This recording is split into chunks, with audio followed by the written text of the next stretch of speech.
Good morning, students. Today we have to discuss about the phylum Annelida and Arthropoda. So let's start with the characteristics of these two phylums. So the first phylum, fifth phylum of invertebrates is phylum Annelida. Annelida, the characteristic feature, the organisms belonging to phylum Annelida are cylindrical in shape. They have ring-like segments in their body, and these ring-like segments is known as annules, so that is why this phylum has got its name Annelida. They have the complete digestive system. So what does it mean? It means the digestive tract will have the two openings, one for ingestion of the food and another for the egestion of the food. This is the first phylum to have a true coelom. So we have already discussed about the coelom. So coelom is the space between the alimentary canal and the body wall lined by a layer of mesoderm. Okay, so such cavity between the alimentary canal and the body wall with a lining of mesoderm is known as coelom. So this is the first phylum. This is very important characteristic feature to have true coelom. Then they have special cells, that is nephridia, which helps in the excretion. So these are the two examples of phylum Annelida, that is leech, you have commonly observed it, and Nereis. So you can see the body is having the segments, ring-like segments, and these ring-like segments is known as annules. This is the sucker by which the organism will fix to its substratum or to the food matter. Then this is Nereis, okay, and parapodia helps in the movement and locomotion. Tentacles are also there.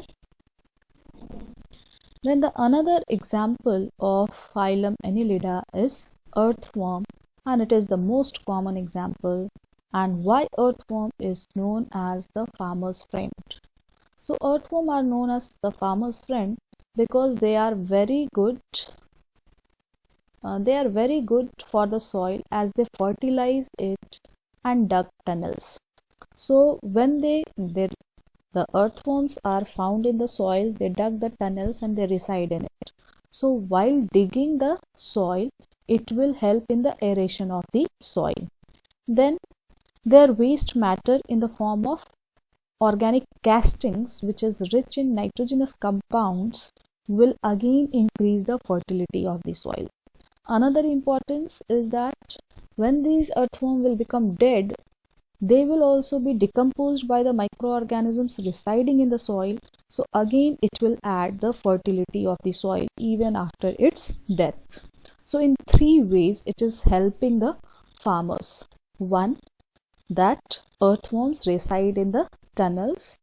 Also, so while digging the tunnels in the soil, they helps in the aeration of the soil. Their waste matter in the form of castings is rich in nitrogenous compounds, which adds the fertility to the soil. And another, when they become dead, they will be decomposed by the microorganisms, and in this way they will again add the fertility to the soil. So this is the earthworm.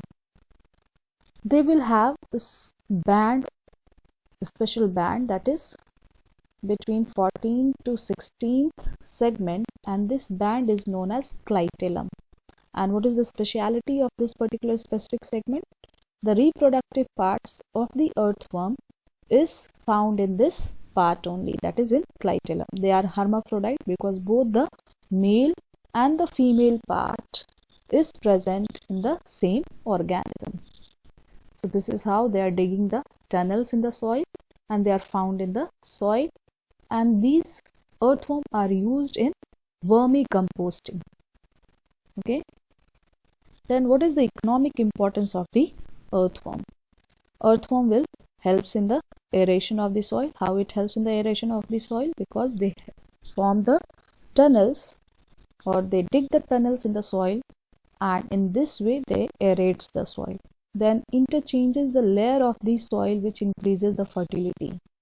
Castings, that is the waste material, of the earthworm is rich in nitrogenous waste products, which again adds fertility to the soil. Then it is also used in vermicomposting or vermiculture. Then it is also used as baits to catch the fishes. Then another next phylum, sixth phylum, is Arthropoda.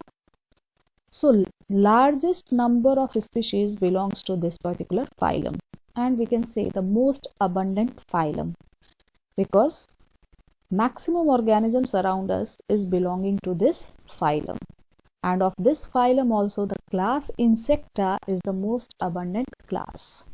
So phylum Arthropoda is the most abundant phylum. It has the largest number of species, and the class Insecta is the most abundant class of the animal kingdom. They have jointed legs. So ortho it means jointed, pod it means legs.